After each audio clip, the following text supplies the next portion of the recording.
हिंदी देगा तो इंग्लिश में बदलिए, और इंग्लिश देगा तो हिंदी में। लेकिन हर साल पूछता है आपसे। टाइम एंड टेंस क्या पढ़ेंगे हम लोग? टाइम एंड टेंस पढ़ेंगे।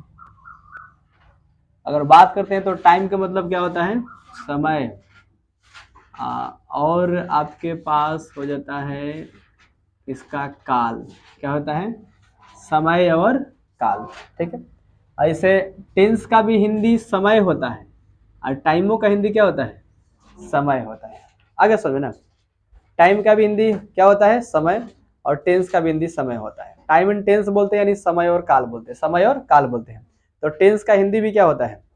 समय ही होता है। टेंस मतलब काल कहिए चाहे समय कहिए, क्योंकि कोई भी कार्य कौन सा समय में हो रहा है, कोई भी कार्य कौन सा समय में हो रहा है, हम उसी को ना टेंस कहेंगे। यानी समय के अनुसार बता रहे, समय बता रहे, तो इसका मतलब वो क्या हो जाएगा? टेंस का हिंदी समय ही हो जाएगा। तो हम क्या पढ़ेंगे? टाइम एंड टेंस पढ़ेंगे। आ रहा समझ ना? आज हम लोग अच्छी तरह से पढ़ेंगे टाइम एंड टेंस को। टाइम एंड टेंस में हम सीखेंगे कि कौन सा वाक्य कब बदलता है, और कौन सा वाक्य स्थिर रहता है, और कौन सा वाक्य बदलता नहीं है। कभी कभी वाक्य ऐसे होते हैं कि वाक्य बदल ही नहीं सकता, जैसे कि तैसे ही रहेगा।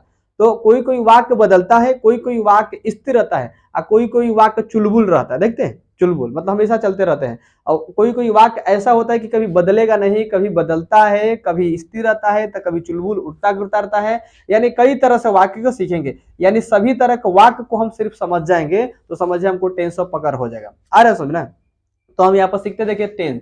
अब आता है कि टाइम टेंस क्या होते हैं। आपसे पूछा जाएगा टेंस क्या होते हैं, तो सबसे पहले हम टेंस सीखेंगे, टेंस होता है क्या। टेंस का अगर बात करते हैं तो हिंदी समय होता है, और टेंस का काल भी होता है। समय अगर बात करते हैं तो इसका हिंदी काल होता है, समय। टेंस का हिंदी हो जाए काल और समय। हम इंग्लिश में पढ़े इसलिए इंग्लिश में डिफिनेशन लिखेंगे, और हिंदी जब पढ़ेंगे तो हिंदी में पढ़ेंगे। ऐसे हम काल के जो हिंदी व्याकरण है उसमें काल हम पढ़ा चुके हैं, पढ़ा दिए आप लोग, तो उसमें आप लोग याद कर लीजिएगा, या एक बार आप लोग उसको रीडिंग कर लीजिएगा तो लगभग समझ में आ जाएगा।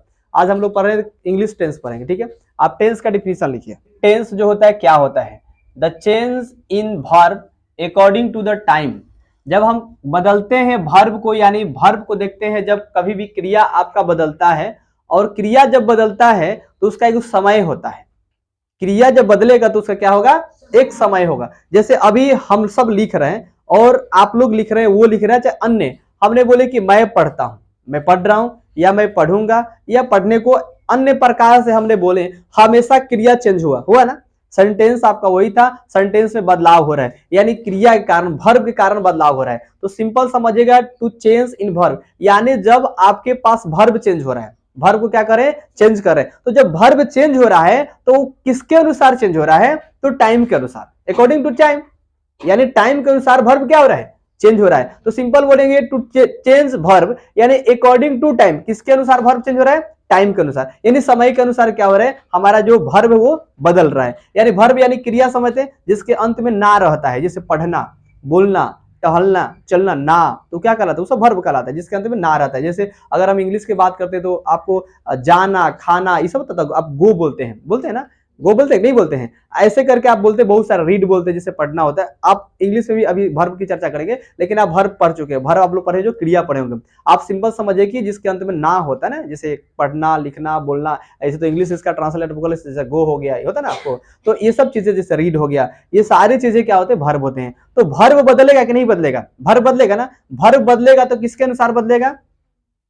टाइम के अनुसार बदलेगा। जब टाइम के अनुसार वर्ब चेंजिंग हो रहा है तो उसी को हम क्या कहेंगे? टाइम एंड टेंस कहेंगे। लगभग आपको समझ आ गया होगा। आ रहा है समझ? यानी सिंपल भाषा में बोलेंगे टू चेंज इन टाइम, यानी जो मेरे पास चेंज हो रहा है, टाइम चेंज हो रहा है, वो किसके अनुसार चेंज हो रहा है? वर्ब के अनुसार। यानी वर्ब चेंज होगा तो टाइम के अनुसार, टाइम चेंज होगा तो वर्ब के अनुसार, दोनों किसी ना किसी के अनुसार चेंज होगा। अगर समय बदल रहा है तो वर्ब इधर बदलेगा, वर्ब बदल रहा है तो उधर समय बदलेगा। कहीं ना कहीं दोनों एक दूसरे से क्या होगा? विपरीत रहेगा। जैसे मान लीजिए कि यहां पर अगर बात करते हैं, मैं पढ़ रहा हूं, तो अभी मैं पढ़ रहा हूं, देखिए पढ़ने का काम कर रहा है, पढ़ने का काम कर रहा है ना, तो जारी काम है यहाँ पर हो रहा है। अब मैं पढ़ता हूं, यहाँ पर देख, मैं पढ़ता हूं, एक उसमें क्या हो रहा है? पढ़ रहा हूं। मैं पढ़ने जाऊंगा, देखो दो तीनों चारों बहुत सारे वाक्य अगर बोलेंगे तो सब वाक्य में डिफरेंट डिफरेंट बोल रहे हैं ना। इसका मतलब है कि समय के अनुसार मेरा जो क्रिया है, वर्ब क्या है, वो चेंज हो रहा है। इससे स्पष्ट हो जा रहा है क्या है? टेंस कहते हैं। यानी सिंपल वे में हम क्या बोलेंगे कि the change in verb according to the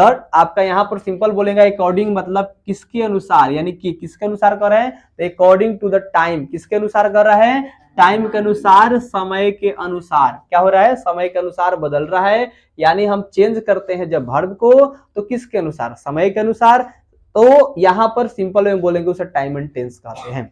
आ रहा समझ में, यानी आप सिंपल वे में बोलिएगा क्रिया के होने का समय को क्या कहते हैं, काल। जब आपके क्रिया का होने का समय होगा ना, क्रिया के होने को समय क्या कहते हैं, काल कहते हैं। क्रिया होगा तो कभी ना कभी उसका समय से बदलेगा, तो क्रिया के होने को समय, जब क्रिया हो रहा है तब समय दिखा रहे हैं, तो क्रिया के होने को समय क्या कहते हैं, काल कहते हैं। लगभग आपको समझ में आ गया, बोलिए हिंदी भी आपको समझ आएगा, क्रिया के होने को समय क्या कहते हैं, काल कहते हैं। और ऐसे हम आमतौर पर बोलेंगे the change in verb according to the time is called time and tense. याद रहेगा आप लोग को, क्रिया के होने को समय को क्या कहते हैं, काल कहते हैं। लगभग आ रहा है समझ, आप लोग आ रहा है समझ में। तो हम समझ में ना कि जब क्रिया चेंज होगा तो किसके अनुसार चेंज होगा, समय के अनुसार, हम उसे क्या कहेंगे, काल कहेंगे, टेंस कहेंगे। आगे समझ में, यानी टेंस के जब भी परिभाषा आपके पास आएगा तो क्या बोलिएगा, द चेंज इन वर्ब, यानी वर्ब को तो एकदम 100% चेंज होना है। आगे समझ में, लेकिन जब चेंज होगा तो किसके अनुसार, अकॉर्डिंग टू, किसके अनुसार, टाइम, अकॉर्डिंग टू टाइम। यानी हम समझ गए कि जो मेरा वर्ब चेंज हो रहा है वो किसके अनुसार चेंज हो रहा है, समय के अनुसार, टाइम के अनुसार चेंज हो रहा है, इसलिए हम उसे क्या कहेंगे, टाइम एंड टेंस कहेंगे। क्लियर है ना आप लोग सब लोग को, आ रहा ना। यानी हिंदी भाषा में बोलेंगे तो क्रिया के होने को समय को क्या कहते हैं, काल कहते हैं। क्रिया के होने को समय को क्या कहते हैं, काल कहते हैं। याद हो गया आप लोगों को, तो सबको पढ़ने भी आ जाएगा, the change in verb according to the time is called time and tense, सबको पढ़ने भी आ जाएगा यहाँ पर। अब बात करते हैं यहाँ के, ये तो ठीक है हम समझ गए कि जो जब भी क्रिया बदलेगा तब मेरे पास क्या आएगा, टेंस। जब भी क्रिया बदलेगा तब हम उसको टेंस बोलेंगे, यानी क्रिया के बदलने में समय तो होना ही चाहिए, और समय अगर हो रहा है तो समझिए कि टेंस का एकदम काम फॉलो कर रहा है। यानी सिंपल वे में हम जानेंगे क्रिया जब भी चेंज होगा समय के अनुसार होगा, और उसी को हम क्या कहते हैं, टेंस कहते हैं। तो फिर कब कब बदलेगा और किस मौसम के अनुसार बदलेगा, अब किस स्थिति में बदलेगा, आखिर टेंस का भी कुछ ना कुछ नियम होता होगा ना। तो सबसे पहले नियम के पहले हम देख लेंगे प्रकार, यानी हम देखेंगे काइंड्स ऑफ टेंस। क्या करेंगे, काइंड्स ऑफ टेंस के बारे में हम लोग पढ़ते हैं कि आखिर जो टेंस होता है वो कितने प्रकार से होते हैं। यानी हम पढ़ेंगे ये जो मेरे, ये आपके काल के जो प्रकार होते हैं इसके बारे में पढ़ेंगे। अब हम पढ़ेंगे काल के प्रकार के बारे में, ध्यान देंगे। यहां पर देखिए, एक होता है, जैसे यहां पर देखिए प्रेजेंट टेंस होता है, एक क्या होता है आपका, प्रेजेंट टेंस होता है। यहां पर ध्यान दीजिए, पहले सोचिए यहां पर, जैसे अभी हम लोग पढ़ रहे हैं ना, अभी हम लोग पढ़ रहे हैं, रीड कर रहे हैं, एनीवेयर लिख रहे हैं, कुछ भी कर रहे हैं, तो हम लोग एक प्रेजेंट में काम करेंगे, ठीक है। और हम लोग पढ़ लेंगे तो फिर ये हो जाएगा कि हमने कल पढ़े थे, या अभी अपने घर से आए हैं, या आपने बोलेंगे कि हमने पढ़ चुके हैं। अन्य ऐसे काम है आपके पास जो काम समाप्त हो गया है, आपके पास ऐसा कोई काम है जो काम वो समाप्त हो गया। जैसे अभी हमने बोले कि नोट कर लिए, नोट कर लिए, सारे लोग बच्चे नोट कर लिए। अब नोट करने के बाद आपने क्या किए, आप छोड़ दिए, नोट हो चुका है। अब तो फिर उसको नहीं लिखेंगे, फिर दोबारा लिखेंगे तो अलग वाक्य उसमें हम चेंज करेंगे, अब इसके नीचे लिखेंगे, फिर ऐसे आगे जाएंगे। लेकिन अभी तो लिख चुके ना, अभी लिख चुके हैं, मेरा काम समाप्त हो गया ना, काम समाप्त हो गया। इसका मतलब समझिए काम समाप्त हो जाता है, ठीक है। एक होता है कि प्रेजेंट में कर रहे हैं, एक होता है करने को हो, माने आने वाले समय में करेंगे काम को, उसको करना चाहेंगे। जैसे मान लीजिए कि अभी इसके बाद ये पढ़ेंगे, ऐसे जाएंगे, वहां जाएंगे, तो आप भविष्य के भी बारे में सोच रहे हैं। तो टेंस को तीन तरह से बांटा जाता है, यानी दुनिया में जितने सारे समय हैं, समय तीन ही तरह से बांटा जाता है। समय को मात्र तीन ही तरीके से बांटा जा सकता है। तो कौन कौन से समय होते हैं, हम बात करते हैं कौन कौन से काल होते हैं, कौन कौन से टेंस होते हैं। एक में होते हैं आपका प्रेजेंट टेंस, क्या होता है आपका, एक में प्रेजेंट टेंस होते हैं, जिसको हम हिंदी में वर्तमान काल कहते हैं। क्या कहते हैं हम लोग, वर्तमान काल कहते हैं। हम लोग इंग्लिश पढ़ रहे हैं तो इंग्लिश से ज्यादा ध्यान देंगे, वर्तमान काल कहते हैं। क्या कहते हैं हम लोग, वर्तमान काल कहते हैं। अगर हम 2 नंबर बात करते हैं तो पास्ट टेंस बोलते हैं। कौन सा टेंस बोलते हैं, पास्ट टेंस बोलते हैं, जिसको हम भूतकाल बोलते हैं। क्या बोलते हैं, भूतकाल। ये भूतकाल का नहीं होता है, समझ रहे ना। अब अगर बात करते हैं तीसरे में, तो एक होता है आपका फ्यूचर टेंस होता है। कौन सा टेंस होता है, फ्यूचर टेंस होता है, जिसको हम हिंदी में क्या कहते हैं, भविष्यत काल कहते हैं। कौन सा काल कहते हैं, भविष्यत काल कहते हैं, नहीं भविष्य बोल सकते हैं, भविष्यत काल कहे जाते हैं।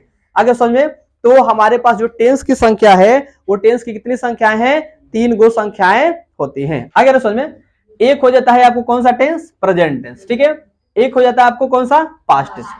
तीसरा अगर बात करते हैं तो कौन सा होता है, फ्यूचर टेंस।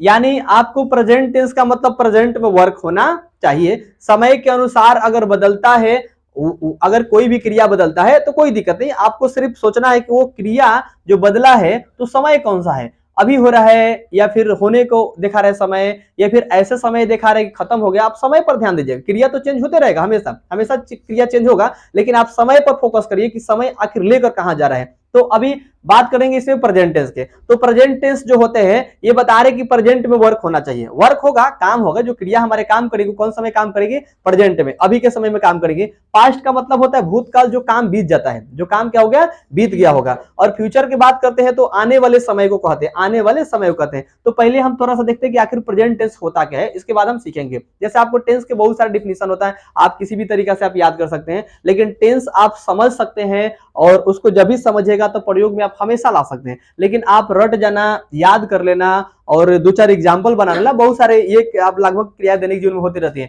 लेकिन आप एक बार टेंस समझ जाते हैं तो दुनिया के हर ट्रांसलेशन को आसानी से हल कर सकते हैं, और इंग्लिश पढ़ने में सबसे आसान कर देता है। यही एक आपको समय है जो इंग्लिश पढ़ने में सबसे आसानी कर देता है। भार्व क्रियाएं सब जो चीजें होती है आपको अगर समझ में आ जाएगा तो इंग्लिश पढ़ने में बहुत ज्यादा आसान हो जाता है। क्योंकि बच्चे इंग्लिश पढ़ते हैं लेकिन इंग्लिश को रीडिंग करके उसके अर्थ समझ नहीं पाते हैं। क्योंकि अर्थ इसलिए समझ नहीं पाते हैं कि आपको पता नहीं चलता है कि वाक्य प्रेजेंट में है, कि वाक्य आपको फ्यूचर में है, कि वाक्य आपको पास्ट में। इसके कारण क्या होता है, हम लोग इंग्लिश रीडिंग तो कर लेते हैं अच्छे से, लेकिन हम बोल नहीं पाते हैं। और इसके बाद भी क्या होता है ना कि जब हमको हिंदी एक्सप्लेन करना पड़ता है तो हिंदी हमको समझ में नहीं आता है। रीजन क्यों होता है, ये हिंदी भी करते हैं तो बहुत गलत सही करते हैं। रीजन ये है क्योंकि हमको समझ में नहीं आता कि वाक्य प्रेजेंट में है कि पास्ट में कि फ्यूचर में। पढ़ने के लिए तो सब पढ़ देते हैं, रीडिंग तो करना है सबको कर देते हैं, बोलने के लिए कौन नहीं बोल सकते हैं। जब करना होगा तो खुद पर ये बोलते हैं कि नहीं हमसे नहीं होगा, लेकिन बोलने के लिए कुछ भी लोग बोलते हैं। प्रधानमंत्री के लोग बोलते हैं क्या ऐसा प्रधानमंत्री करते ना तो ऐसा हो जाता, बोलते कि नहीं बोलते हैं। लोग कहते हैं अरे मुखिया जी ऐसे करते थे, तो आप क्यों नहीं मुखिया बन गए, क्यों नहीं प्रधानमंत्री बन गए, आप भी तो बन सकते थे ना। आपको सिर्फ कहने से नहीं ना होगा,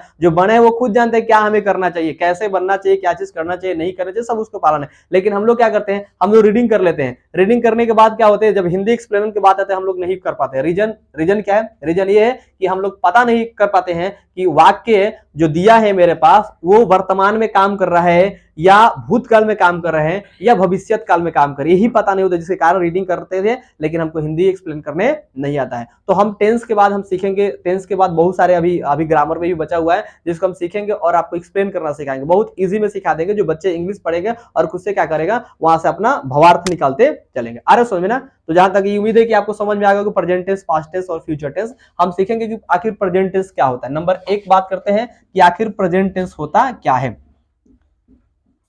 प्रेजेंट टेंस बात करते हैं, प्रेजेंट टेंस आखिर प्रेजेंट टेंस क्या होता है। तो प्रेजेंट टेंस देकर डैश मारिए। देखिए तो हम बात कर लेते हैं अब प्रेजेंट टेंस के, ठीक है। तो प्रेजेंट टेंस क्या होता है, अब देखिए यहां पर there are 4 kinds of present tense in usages. प्रयोग के आधार पर देखा गया तो टेंस को 4 भागों में बांटा जाता है। यानी सिंपल वे में हम बात करेंगे, अभी सारे चीज आप समझिए, पहले इसके जितने जितने भेद होते हैं सब सीखते हैं, इसके बाद हम प्रेजेंट टेंस का डिफिनेशन लिखवाएंगे और इसका स्ट्रक्चर रूल लिखवाएंगे। तो प्रेजेंट टेंस का मतलब होता है कि आप प्रेजेंट में वर्क कर रहे हैं या आपकी क्रियाएं जो है, क्रिया जो है कौन सा समय में काम कर रही है, प्रेजेंट में। यानी जो आपके वहां पर समय जो दिखा रहे हैं वो अभी दिखा रहे हैं, प्रेजेंट में वर्क दिखाना चाहिए। यानी जब भी कोई वाक्य होगा वो वाक्य कहां पर होने चाहिए, प्रेजेंट में ही होना चाहिए। प्रेजेंट का मतलब कि जैसे अभी आप काम कर रहे हैं, यानी ये नहीं कि काम समाप्त हो गया है या आने वाले समय में, समय कब का होना चाहिए, अभी का समय होना चाहिए। अभी का समय होगा तो हम उसको वाक्य को क्या समझेंगे, प्रेजेंट में समझेंगे, यानी अभी का समय होना चाहिए। तो इस तरह से वाक्य अगर आपके पास आता है तो प्रेजेंट में समझे जाते हैं। लेकिन अब देखेंगे प्रेजेंट को 4 भाग में बांटा गया। इसे समझ गए कि प्रेजेंट में जो भी हम वाक्य करते हैं, काम करते हैं, वाक्य में रहता है वो प्रेजेंट में होता है, और काम जो समाप्त हो गया वो पास्ट में चला जाता है, ठीक है। लेकिन काम करने वाले हैं, आने वाले समय को हम क्या कहते हैं, फ्यूचर टेंस कहते हैं। यानी सिंपल भाषा में जानेंगे तो प्रेजेंट टेंस में अभी जो हम काम करें वो प्रेजेंट टेंस होता है, और जो काम मेरा समाप्त हो गया उसे क्या बोलते हैं हम लोग, पास्ट टेंस बोलते हैं। और काम करने को हो यानी आने वाले समय को हम क्या बोलते हैं। तो आप सिंपल समझ गए ना कि जो अभी चल रहा है समय वो प्रेजेंट होता है, जो बीत गया है समय वो कौन सा होता है, पास्ट टेंस, और जो समय आएगा वो क्या बोलेंगे, फ्यूचर टेंस बोलेंगे। 4 भाग में देखते हैं, ये तो प्रेजेंट समझ गए, आखिर चारों कौन कौन सी समय में काल करता है। तो यहाँ पर देखिए कर रहे हैं यहाँ पर कि ये जो 4 तरह से होते हैं टेंस, तो कौन टेंस होते हैं, प्रेजेंट होते हैं। यानी इससे आप स्पष्ट हो जाता है कि जो टेंस होता है, टेंस के आपका भेद होता है वो कितने होते हैं, 3 भेद होते हैं। कितने भेद होते हैं, 3, प्रेजेंट टेंस, पास्ट टेंस और फ्यूचर टेंस। इसका भी भेद होते हैं, इसका भी भेद होते हैं ना, तो सबका 4-4 भेद होते हैं, यानी टोटल जोड़ेंगे तो टेंस समझ में आ जाएगा। लेकिन यहाँ पर देखिए नंबर 1 के बात करते हैं प्रेजेंट टेंस का, तो 1 नंबर में हो जाएगा आप प्रेजेंट इंडेफिनिट टेंस। कौन सा टेंस हो जाएगा आपका? इंडेफिनिट टेंस आपका हो जाएगा 1 नंबर में प्रेजेंट इंडेफिनिट टेंस। 2 नंबर के बात करते हैं तो हो जाएगा आपका present continuous tense, continuous tense. 3 में बात करते हैं तो प्रेजेंट हो जाएगा प्रेजेंट परफेक्ट टेंस। 4 में बात करते हैं तो हो जाएगा present perfect continuous tense, continuous tense. जल्दी से इसको नोट करिए लो, कंटिन्यूअस टेंस। प्रेजेंट टेंस के 4 भेद होते हैं, present indefinite tense, present continuous tense, present perfect tense और प्रेजेंट परफेक्ट कंटिन्यूअस टेंस। सबको लगभग पढ़ने आता होगा। तो यहाँ पर देखिए प्रेजेंट इंडेफिनिट टेंस एक हो गया, दूसरे के बात करते हैं तो प्रेजेंट कंटिन्यूअस टेंस हो गया, तीसरे के बात करते हैं प्रेजेंट परफेक्ट टेंस हो गया और चौथे के बात करते हैं प्रेजेंट परफेक्ट कंटिन्यूअस टेंस हो गया। यानी एक टेंस के कितने भेद होते हैं? 4 भेद होते हैं। ऐसे तीनों का 4-4 भेद होते हैं। तीनों कितने भेद होते हैं? 4-4 भेद होते हैं। इससे स्पष्ट होता है कि प्रेजेंट टेंस के 4 भेद, पास्ट टेंस के 4 भेद और फ्यूचर टेंस के 4 भेद। तो आपको पता है एक जो टेंस होता है उसका 3 होता है और सबके भेद कितना होता है? 4। 4 3 कितना हो जाएगा? 12। इससे स्पष्ट होता है कि कुल टेंसों की संख्या अगर देखा जाए तो कितने होते हैं? 12 होते हैं। कुल टेंसों की संख्या अगर देखा जाए तो 12 टेंस हम लोग को पढ़ना है। एक टेंस समझ में आएगा, दूसरे भी समझ में आ जाएगा, ऐसे करके 12 टेंस की संख्या हमको हम लोग पढ़ना है। लेकिन टेंस होते कितने प्रकार से? 3 प्रकार से होते हैं। टेंस कितने प्रकार के होते हैं? 3। इसको हम लोग प्रयोग के आधार पर बांटे हैं। इस किसके आधार पर बांटे हैं? प्रयोग के, क्योंकि हम लोग प्रयोग करेंगे तो अलग अलग डिवाइडेड करके उसको पढ़ेंगे और नहीं तो क्या हो जाएगा, एक में प्रेजेंट टेंस को 4 भाग अगर हम लोग नहीं करते हैं तो प्रेजेंट टेंस में पता नहीं चलेगा कि कौन काम कब हो रहा है। प्रेजेंट में भी बहुत सारे होते हैं, प्रेजेंट में भी तो बहुत सारी चीजें ना। अब ऐसा तो नहीं है कि प्रेजेंट में आपका काम ऐसे हो रहा है, प्रेजेंट में भी कुछ ऐसे काम दिखता है जहां लगता है कि काम समाप्त हो गया, लेकिन है नहीं, लगता है कोई काम समाप्त हो गया। कौन ऐसे वाक्य होता है कि लगता है कि फ्यूचर में होने वाला है, ऐसे वाक्य है। तो उस कंडीशन में क्या होगा, कोई काम लगातार हो रहा है, कोई काम रुक गया करके, ऐसे करके आपको प्रेजेंट में ही होगा। तो इस तरीका से हम उसको 4 भागों में क्या हुआ है, उसको बांटा गया है, यानी 4 भागों में पढ़ेंगे। तो प्रयोग के आधार पर प्रेजेंट टेंस को कितने भागों में बांटा गया है? 4 भाग में बांटा गया है, जो आपके यहाँ पर हम लिख चुके हैं। आप देख सकते हैं यहाँ पर there are 4 kinds of tense. अब इन यूजेस, प्रयोग के आधार पर, यानी प्रयोग के आधार पर जो हम उपयोग करते हैं, यूजेस यानी उपयोग होता है, हम लोग देखेंगे अगर प्रयोग के आधार पर तो कितने भागों में बांटा गया? 4 भाग में। तो प्रेजेंट को नहीं बांटा गया है, सबको बांटा गया है। प्रेजेंट को भी बांट दिया गया है, पास्ट को भी और फ्यूचर को। ऐसा नहीं कि सिर्फ प्रेजेंट को ही बांटा गया है, सबको बांटा गया, प्रेजेंट पास्ट फ्यूचर। तो टोटल कितना हो गया आपका? 12 हो गया। तो आप समझ में आ गया होगा आपको कि ये प्रेजेंट टेंस आपका ये हो गया। तो प्रेजेंट के 1 हो गया प्रेजेंट इंडेफिनिट, और प्रेजेंट आपको कंटिन्यूअस टेंस हो जाएगा, प्रेजेंट परफेक्ट हो जाएगा, इसमें हो जाएगा प्रेजेंट परफेक्ट कंटिन्यूअस टेंस हो जाएगा। इसी तरीका से अगर आपके पास आता है पास्ट का, तो क्या लिखिएगा बोलिए?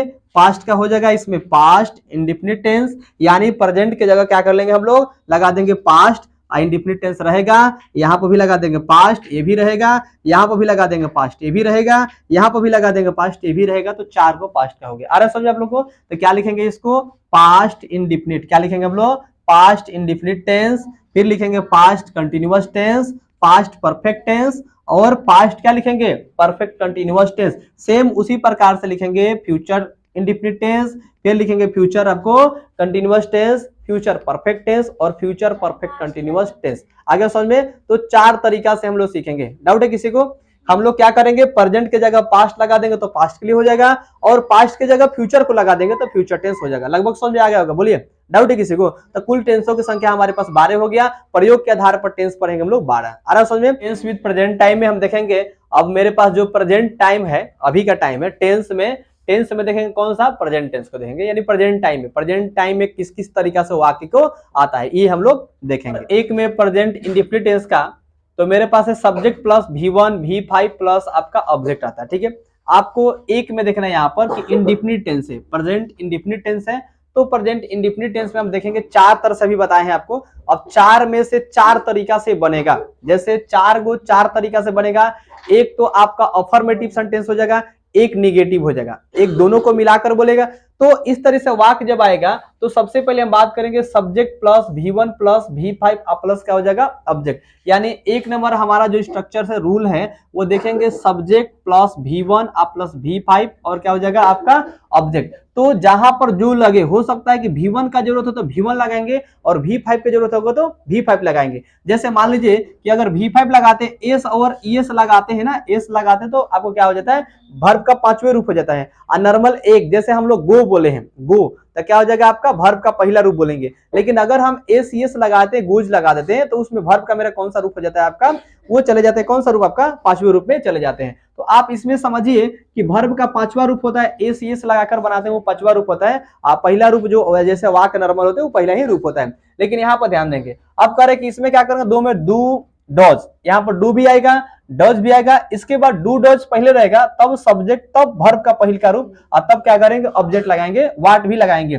फिर सब्जेक्ट के बाद हम डू लगाएंगे, डू नॉट लगाएंगे या डज नॉट लगाएंगे, और तब वर्ब का पहल का रूप और उसके बाद ऑब्जेक्ट रखेंगे। फिर इसके बाद डू डज रहेगा, सब्जेक्ट डू नॉट रहेगा, वर्ब का पहल का रूप रहेगा, उसके बाद क्या रहेगा ऑब्जेक्ट रहेगा। अरे समझना, तो डू डज हो गया, सब्जेक्ट हो गया, उसके बाद नोट हो गया, V1, लगभग समझ में आ गया होगा। ये चार गो आपको स्ट्रक्चर याद होगा तो बन जाएगा। जैसे आप यहाँ पर समझिए, थोड़ा सा बात यहाँ पर समझिए कि जैसे आप लोग क्या लिखते हैं कि जिस हिंदी क्रिया के अंत में, यहाँ पर देखिए यही ना आप लोग लिखते हैं, जिस हिंदी क्रिया के अंत में, जिस हिंदी क्रिया के अंत में क्या रहे, ता, यही ना रहता है, ता ते ती, मतलब और भी इत्यादि रहे, यहाँ पर यही ना आप लोग लिखते हैं, ताते ती इत्यादि रहे,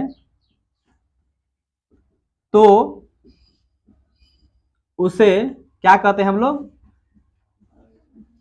प्रेजेंट इंडिफिनिट टेंस कहते हैं। इंडिफिनिट टेंस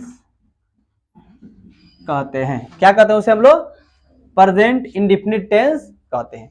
अच्छा आप ये बताइए, क्या ताते ती के अलावा कोई वाक्य नहीं आता है, क्या ताते ती के अलावा कोई वाक्य नहीं आता है, जैसे मैं पढ़ता हूं, जाता हूं, खाता हूं, क्या ऐसा ही आएगा? इसके अलावा भी तो वाक्य आ सकता है, इसके अलावा भी तो कोई बहुत सारे आके, जैसे मैं यहां पर देखिए मैं शराब पीता हूं, अब मुझे शराब पीने का लत है तो उसी को बोलेंगे मुझे शराब पीने का लत है, या ऐसे अगर बोलेंगे तो उसमें तो ता आ रहा है, ठीक है, लेकिन अभी व्यस्त है, ऐसे वाक्य करके आएगा कि मैं शराब पीने का आदी हूं, चाहे वो आदी है, तो बताइए कि उसमें ता तो नहीं आया, तो फिर इसका मतलब कि क्या है, ये बकवास है, ताते ती नहीं होगा, ताते ती नहीं। आपको समझना है सिर्फ कि वर्क जो होता है वो प्रेजेंट में ही होना चाहिए, क्या है, प्रेजेंट में ही होना चाहिए। और प्रेजेंट में भी इंडिफिनिट टेंस पढ़ रहे हैं तो आप पढ़ते हैं कि जिस हिंदी क्रिया के अंत में ता ते ती इत्यादि लगा रहे, या भी लगा रहा, तो क्या बोलते हैं हम लोग, प्रेजेंट इंडिफिनिट टेंस बोलते हैं। लेकिन आपको अगर ऐसा वाक्य आएगा तो क्या ये आप खाली ता ते ती वाला के अलावा आएगा तब छोड़ दीजिएगा, अरे ठीक है ये भी है ताते ती, लेकिन ये बकवास है कि सिर्फ ताते ती आता है, इसके अलावा नहीं आता है। जैसे आप लिखिए एग्जांपल, आपको समझ में आ जाएगा, लिख लिया आप लोग, अब समझे यहाँ पर जिस हिंदी क्रिया के अंत में ताते ती इत्यादि तो सब आप समझिएगा, लेकिन वैसा ही अगर रहेगा तो मैं शराब, जैसे मैं शराब पीता हूं, ठीक है, मुझे शराब पीने का लत है, मैं शराब पीने का आदी हूं, कहां ता आया बताइए, ताते ती आया। इसका मतलब हमारा जो ताते ती आप रहते हैं कि ताते ती से प्रेजेंट जानो, थाते ती से पास्ट, गागे गी से फ्यूचर जानो, यही है टेंस की ज्ञान, यही ना पढ़ते हैं लोग। तो अगर ऐसे पढ़ते हैं तो बच्चे बस ताते ती खोजेगा कि ता नहीं खे, ये नहीं होगा, था खोजेगा, गा खोजेगा, तो इसीलिए क्या होता है उसको टेंस नहीं समझ में आता है। अरे ताते ती खाली रहेगा, बाकी नहीं रहेगा, बच्चे ताते ती है खाली हो गया, ताते ती ठीक है प्रेजेंट टेंस है, तो इंडिफिनिट में जिस हिंदी क्रिया के अंत में, हिंदी में समझेंगे इंग्लिश में नहीं, हिंदी क्रिया के अंत में क्या हो, ता और क्या रहना चाहिए, ती ते ए रहना चाहिए। लेकिन अगर इंग्लिश में बात करते हैं तो वर्ब का पहलिका रूप और वर्ब का पांचवा रूप रहता है, तभी हम समझ जाते हैं। लेकिन आप देखिए ताते ती के अलावा भी तो वाक्य आएगा ना, तो कह रहे कि मैं शराब पीने का आदी हूं। अच्छा यहां पर भी देखिए, मान लीजिए कि मैं शराब पीने में अभ्यस्त हूं, तो अगर बात करते हैं अभ्यस्त, तो जैसे नहीं वो पीते जाता है, पीते जाता है, पीते, अभी है ना, अभी अभ्यस्त है कि पूरा क्या रहे, पीते जा रहा है, पीते जा रहा है, पीते जा रहा है, तो उस कंडीशन में बता रहे हैं, तो उस कंडीशन में अगर बता रहे बात करेंगे तो बताइए क्या होगा वहां पर, वहां पर अगर हम बात करते हैं तो मैं शराब पीता हूं, मुझे शराब पीने का लत है, मैं शराब पीने का आदी हूं, सब वाक्य एक ही जैसा है, थोड़ा सा लिखावट डिफरेंट डिफरेंट है, मतलब एक ही है, सब वाक्य क्या है, एक ही है। तो बताइए अगर हम इसका ट्रांसलेट करेंगे, अगर बनाते हैं कि मैं शराब क्या करता हूं, पीता हूं, तो पहले कह रहा है कि सबसे पहले नंबर 1 करेंगे सब्जेक्ट, पहले क्या करेंगे, सब्जेक्ट। इसमें देखेंगे कि सब्जेक्ट कौन है, सब्जेक्ट कौन है, तो आई क्या है आपका सब्जेक्ट, तो क्या लिखेंगे आई। इसके बाद कह रहा है कि वर्ब का पहिलका रूप या वर्ब का पांचवा रूप, तो हमारे पास वाक्य देखेंगे कि सिंगुलर है या प्लुरल है, वाक्य सिंगुलर के साथ क्या लगता है, प्लुरल के साथ क्या लगता है। हम लोग पीछे पढ़े थे पर्सन और ये आपके प्लुरल सिंगुलर कई तरह से हम लोग चीज पढ़े थे, आप लोग को याद होगा। तो यहां पर देखेंगे कि अब इसके बाद हम क्या लगाएंगे, वर्ब का पहिलका रूप या वर्ब का कौन सा रूप लगाएंगे, पांचवा रूप। तो इसमें वर्ब क्या है बताइए, इसमें कुछ ना कुछ वर्ब है ना, तो क्या है बताइए, इसमें वर्ब क्या है, वर्ब है कि इसमें नहीं है। पीना क्या हो गया, जो पीता है क्या हो गया, वर्ब है, पीना क्या हो गया आपका वर्ब, जाना खाना ये सब होता है, तो क्या हो गया वो वर्ब हो गया। जैसे पीना क्या होगा, पीता है माने पीना, तो पीना क्या हो जाएगा वर्ब, यानी जिसकी हिंदी क्रिया के अंत में ना लगा रहे उसे हम क्या कहते हैं, वर्ब कहते हैं। जिस हिंदी क्रिया के अंत में क्या रहना चाहिए, ना, उसे हम क्या कहते हैं, वर्ब। तो पीना क्या होगा बताइए, वर्ब, ना लगा है कि नहीं लगा है, तो इसमें क्या हो जाएगा वर्ब। तो कह रहे हैं कि पहले लगाएंगे सब्जेक्ट, तो आई क्या हो गया सब्जेक्ट, अब हो गया। अब ये कह रहा है कि इसमें वर्ब देखेंगे, क्या है आपका वर्ब, तो वर्ब क्या होगा बोलिए, हो गया ना वर्ब। तो इसका पीना का क्या होता है, पीना कुछ ना कुछ होता है ना, तो यहां पर देखें क्या होता है इसमें, तो कुछ ना कुछ होता है, बोलिए पता कि नहीं होता है, क्या होता है, ड्रिंक मतलब क्या होता है, पीना। आप लोग तो पानी पीते हैं, शराब पीते हैं, कोल्ड ड्रिंक पीते हैं, कोल्ड ड्रिंक, ड्रिंक माने ठंडा, कोल्ड समझते हैं ना, तो ड्रिंक क्या पीते हैं, ठंडा पीते हैं ना, तो ड्रिंक का पीते हैं, तो ठंडा पीते हैं, कहते हैं नहीं पीते हैं। तो उसमें आप कहता है कोल्ड ड्रिंक, कोल्ड का मतलब तो ठंडा हो गया, ड्रिंक का मतलब पीना, आप क्या पीते हैं, ठंडा पीते हैं, बोलते हैं ना ठंडा लगे बोलते हैं ना, तो कोल्ड ड्रिंक, ड्रिंक का मतलब क्या होता है पीना। तो आई ड्रिंक हो गया। अब देखिए मेरे पास क्या बचा है, शराब बचा है, तो शराब हो गया ऑब्जेक्ट, शराब क्या हो गया, अदर वर्ड्स बोलते हैं, ऑब्जेक्ट हो गया नहीं अदर वर्ड्स बोलते हैं। तो शराब का तो इंग्लिश होता होगा ना, क्या होता है बोलिए, वाइन का मतलब क्या होता है, शराब होता है, वाइन का मतलब क्या होता है शराब। तो मेरे पास हो जाएगा आई ड्रिंक क्या हो जाएगा वाइन। लगभग आ रहे समझ कि नहीं, हाँ सब टूटे बन गया, रखिए लवा रहे हैं, जमा करिए लो, हाँ तब क्या करना है, बीच वाले पेज में नहीं बना है, बोले नहीं सीसीटीवी के सामने ही बोले, उठा के पटा दो नटिया, बोले बीच पना बनाइए लो, फाड़ के पना दीजिए लो, हाँ डाउट है किसी को, क्या हो जाएगा आई ड्रिंक वाइन। यानी हम क्या करते हैं, यहां पर दे रहा है कि मैं शराब पीता हूं, देखिए तो सबका बन गया ना। अच्छा मुझे शराब पीने का लत है, क्या है, मुझे शराब पीने का लत है, तो लत है तो सब समझिए कि मुझे शराब पीने का लत है, तो प्रेजेंट में ना, पास्ट में नहीं ना है, था ये नहीं ना है, प्रेजेंट में कर रहा है, तो इसका भी क्या हो जाएगा आई ड्रिंक वाइन, यही हो जाएगा।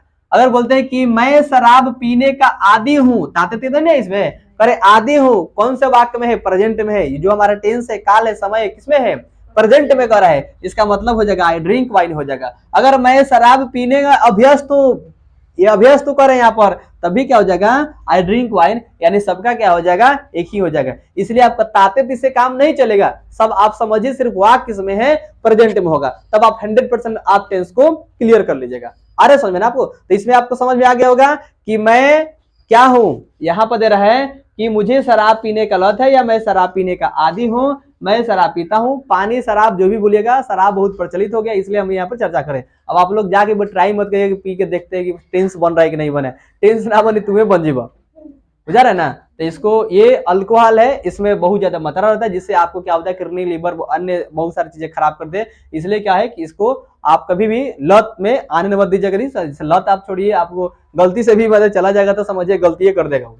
अच्छा गलती से गलती होगा तो गलती ना कहलाएगा, ये सही कहलाएगा, तो इसलिए ये आदत आपको नहीं पकड़ना है। लेकिन हम लोग यहाँ पर देख रहे हैं कि क्या है, ये हमने एग्जांपल दिए कि बच्चे किस तरह समझ में आ रहा है। अब ड्रिंक वाटर देते हैं, वाटर भी आपको है, शराब भी है, तो इसलिए यहाँ पर कुछ भी आप एग्जांपल ले सकते हैं। ऐसा नहीं कि हम शराब लिख दिए हैं तो आप लोग भी जाके वो ट्राई कर लीजिएगा, ऐसा नहीं करना है। आ रहा समझ ना, डाउट है किसी को, आपसे इस तरह से क्वेश्चन पूछा जाएगा, या किसी जैसे आप धूम्रपान स्वास्थ्य के लिए हानिकारक है, धूम्रपान किसके लिए हानिकारक है? स्वास्थ्य के लिए, लेकिन फिर भी फूफा करते रहता है। धूम्रपान करता है कि नहीं करता है? लोग छोड़ता है, लोग उस पर लिख देता है कि अगर आप धूम्रपान करते हैं तो क्या होगा, आपके लीवर किडनी खराब होगा और स्वास्थ्य के लिए हानिकारक है, लिख देता है, क्रॉस करता है, फिर भी लोग कहते हैं ठीक बा, वही तो वही खाएंगे।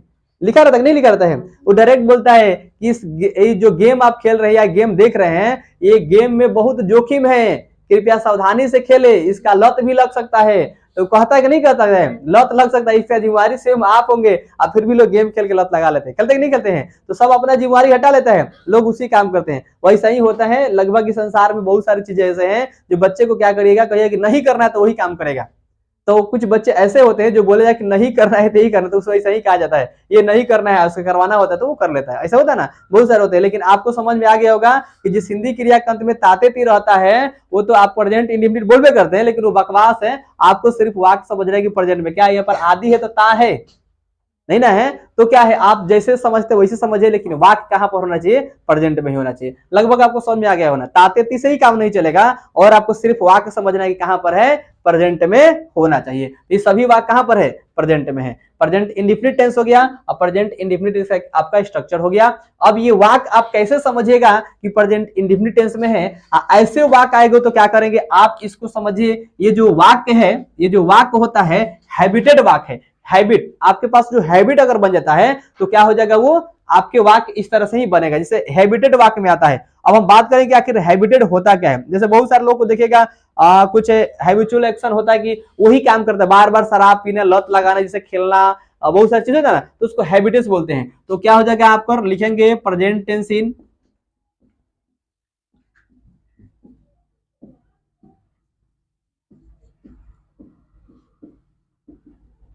प्रेजेंट इंडेफिनिट टेंस इन क्या चीज है, ये वाक्य जो है क्या है आपका, हैबिचुअल है।